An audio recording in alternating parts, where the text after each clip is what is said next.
नामवर सहाफ़ी और तज्ज़ियाकार सलीम साफ़ी से मिलने इस्लामाबाद में उनकी रिहाइश गाह पहुंचे। कोरोना वायरस से बचाव के SOPs को अपनाते हुए दूर ही से सलाम किया।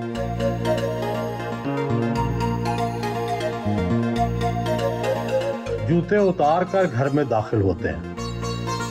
सुबह नाश्ते से पहले दूध में हल्दी और कलवंजी डालकर पीते हैं। सीधा सादा देहाती साफ कबायली सलीम खान साफ़ी पाकिस्तान, अफ़गानिस्तान और पश्तून हवालों से माहिर कैसे बन गया? क्या बचपन ही से तज्ज़ियाकारी के जरासीम थे? माहिर तो ऐसा मैं किसी चीज़ का नहीं बना हूँ। मैं तो एक अदना सा तालिब इल्म हूँ और आप जैसे दोस्तों और उस्तादों से सीखने की कोशिश कर रहा हूँ। अगर सोचें तो कब से ये सलाहियत मौजूद है या अब डेवलप? वो मसलन मैं अगर थोड़ी बहुत पढ़ा हूँ तो मैं ज़िंदगी की किताब को पढ़ा हूँ, चूँकि बचपन एक देहात में गुज़रा, तीसरी जमात में था कि वालिद साहब की डेथ हो गई। फिर मैं 7th में था, यानी स्कूल के दिनों में, कि इस्लामी जमीयत तलबा से मुतारिफ़ हो गया और मैं स्कूल के दिनों में इस्लामी जमीयत तलबा का रफ़ीक बना। और FA के बाद मुझे अमली ज़िंदगी में आना पड़ा। तालीम में क्या दिलचस्पी कम थी जो BA में 3rd डिवीज़न आ गई? असल में BA में मैं 3rd डिवीज़न तो नहीं था, BA में मेरा 2nd डिवीज़न हो गया। लेकिन मैंने मैट्रिक में भी टॉप किया था और FA में भी मर्दान कॉलेज को टॉप किया था। स्कूल के दिनों से वो सियासत में इतने लग गए और उस वक्त ये अफ़गान जिहाद का मामला भी गर्म था, तो वो असल में सरगर्मियाँ मेरी गलत हो गई थी ज़्यादा, उसकी वजह से। मुकम्मल नाम तो सलीम खान साफ़ी है, साफ़ी का क्या मतलब है और खान क्यों निकाल दिया? ये भी इत्तेफाकन हो गया। साफ़ी मैं कबीले के लिहाज से मोहम्मद हूँ और मोहम्मद में फिर हमारा जो सब ट्राइब है वो मलागुरी है, तो साफ़ी भी फिर मोहम्मद ही का एक सब ट्राइब है। लेकिन ये अजीब इत्तेफाक है, इंटरेस्टिंग, शायद मैं पहली मरतबा वो कह रहा हूँ कि उस वक़्त साफ़ी का तखल्लुस मैंने इस बुनियाद पे नहीं रखा था। तो आपने किस लिए रखा था? साफ शफाफ से? एक तो साफ शफाफ का था और हमारे एक दो सीनियर्स थे, वो भी साफ़ी थे जमीयत में, तो कुछ मैं उस वक़्त उनकी पर्सनैलिटी से थोड़ा सा इंस्पायर था और फिर ये जो सफाई करने वाला मैंने उसी मुनासिबत से रखा था।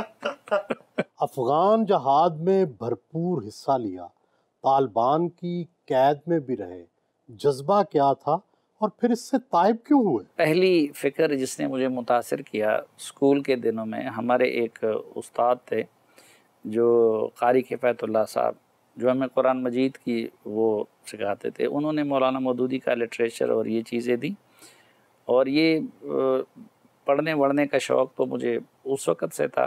तो इब्तिदाई फ़िक्र जिसने मुझे मुतासिर किया वो यही था। तो ये मैं आपको एक इंटरेस्टिंग चीज़ बताऊं, और उस वक़्त मैं दुबला पतला भी था और उम्र भी कम थी। तो पहली मर्तबा जब हम जा रहे थे अफ़गानिस्तान जिहाद के लिए, तो मुजाहिदीन मुझे नहीं ले जा रहे थे। उन्होंने कहा कि आप बहुत छोटे हैं, और मुझे उन्होंने वो करके पेशावर में छोड़ दिया। लेकिन मैं फिर रोते धोते कि भाई बाकी लोग जिहाद पे जा रहे हैं, आप मुझे, तो मैं अगले दिन अकेले फिर उनके पीछे जलालाबाद पहुंचा। तो 3 मरतबा मुझे कुनड़ सूबे में और यहाँ पे जलालाबाद में और खोस्त में वो मुजाहिदीन के साथ जो नजीब हुकूमत थी उनके ख़िलाफ़ लड़ने का इत्तेफाक हुआ। कौन कौन सा असला चला लेते हैं? उस वक़्त तो चला लेते थे सब। कौन सी? Machine gun, tank? Machine gun भी चलाते थे, ये एंटी एयरक्राफ्ट गन का भी थोड़ा सा उस वक़्त किया था एक्सरसाइज। 2 मौक़े ऐसे आए कि मुजिज़ाना तौर पर यानी एक दूसरी ज़िंदगी मिली। एक मरतबा ऊपर से नीपाम बम जहाज़ों ने गिरा दिया और उसमें हम बड़े पुरस्कार यानी मुजिज़ाना तौर पर बच गए। अच्छा, फिर उसके बाद मुझे डॉक्टर फ़ारूक ख़ान साहब को अल्लाह गरी के रहमत करें, उनकी सोच तब्दील हो गई जावेद अहमद गामदी के लिटरेचर को पढ़ के। और तो मैं जो ही सहाफ़त में आया 97 में, तो दो चीज़ें हो गई एक साथ। एक तो सहाफ़त में आने के बाद जहन खुल गया, दूसरा मुझे वो डॉक्टर फ़ारूक साहब और उसके नाते गामदी साहब की सोच को वो पढ़ने का मौका मिला। तो मुझे ये एहसास हो गया कि भाई हम जो कुछ कर रहे थे वो तो ठीक नहीं था। और मेरी ये राय बन गई कि जिहाद और क़िताल ये तो रियासत की ज़िम्मेदारी है। और बल्कि थोड़ा सा फिर इंसान रिएक्शनरी भी हो जाता है जब आप किसी नज़रिए और उससे ताइब हो जाते हैं। तो मैं फिर जब सहाफ़त शुरू की तो अफ़गान तालिबान का शायद पाकिस्तान में मैं वाहिद क्रिटिक सहाफ़ी था। और उसकी दो वजूहात थी। एक तो ये कि पहले हमारे आइडियल हुआ करते थे हिकमत यार, और जब तालिबान मैदान में आए तो पहले वो हिकमत यार से लड़ते रहे। और दूसरा मैं इस फ़िक्र का और इस सोच का आइडियोलॉजिकली मुखालिफ हो गया था। जब मुजाहिदीन और तालिबान के ख़िलाफ़ थे तो मौत की धमकियां तो मिलती होंगी। मिलती थी, और उस वक़्त तो सिर्फ उनकी नहीं बल्कि पाकिस्तानी भी। अगर अफ़गान तालिबान के ख़िलाफ़ हम जायज़ और जेन्युइन ख़बर दे देते थे तो इधर से हमें कॉल आ जाती थी, हम पेशावर में होते थे, ओ आप मुल्की इंटरेस्ट के ख़िलाफ़ कर रहे हैं, ये कर रहे हैं। मसलन बामियान का बुद्धा जब उन्होंने गिरा दिया, मैंने उस पर शदीद एहतजाज किया।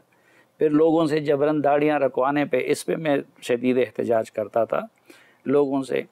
तो मैं गया अफ़गानिस्तान बाकायदा तालिबान के वीज़ा लेके, और वो मेरी ज़िंदगी में पहली मरतबा था कि मैं बाकायदा वीज़ा लेके उधर गया।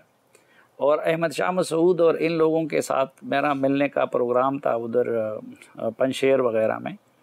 तो वापसी पे तालिबान ने अरेस्ट किया, और वो उनका ये ख़याल था कि मैं उधर जो पाकिस्तानियों की इन्वॉल्वमेंट है उसकी कोई फ़िल्में बना के ला रहा हूँ, ठीक। और दूसरा उनकी एक नेगेटिव थिंकिंग थी। तो वो तालिबान का जो कैद में जो 8-10 दिन गुज़रे अक़ूबत खाने में, वो मेरी ज़िंदगी के सबसे यादगार दिन इसलिए हैं कि आप हर मिनट मौत का इंतज़ार करते रहे। और जो लोग मुझे इंटरोगेट करते रहे वो ये बताते भी थे ना कि अभी हम आपको ज़बह करेंगे, अभी ज़बह करेंगे, ये काम कर दो वरना तो ज़बह तो वैसे भी आपको होना है। तो वो एक मरहला था, गुजर गया। बच कैसे गए? वो असल में पहले तो जब उन्होंने हमें अरेस्ट किया था तो उनकी ये कोशिश थी कि बाहर किसी को पता ना चले। अब मेरे दिल में तो कोई वो नहीं था, मैं तो एक जर्नलिस्ट के तौर पे गया था। और मेरे साथ मेरे एक दोस्त हैं आज़म ख़ान, अभी अमेरिका में होते हैं, वो भी थे। उस वक़्त ये नहीं था तो मैं रहीमुल्लाह यूसुफ़ज़ई साहब से BBC का वीडियो कैमरा साथ ले गया था। तो वो ये इंश्योर कि किसी को पता ना चले। वो अल्लाह ने कोई ऐसा करम कर लिया कि इधर पता चल गया कि हम अरेस्ट है। तो वो फिर पेशावर के जर्नलिस्टों ने अलग एहतजाज किया। उस वक़्त सरताज अज़ीज़ साहब थे, उनसे मेजर आमिर साहब और इस तरह के लोगों ने, उन्होंने मुल्ला उमर से बात की। और तो आखिर में फिर मुल्ला उमर का जो पाकिस्तानी हुकूमत का और पाकिस्तानी मीडिया का दबाव आया, और उसको तो फिर जब BBC ने भी रिपोर्ट किया बाकियों ने, तो मुल्ला उमर ने फिर फरमान सादिर किया हमारी रिहाई का। Chairman senate Sadiq Sanjrani, senator barrister Mohammad Ali Saif और सेनेटर बारोज़ई को नाश्ते पर मदऊ कर रखा था।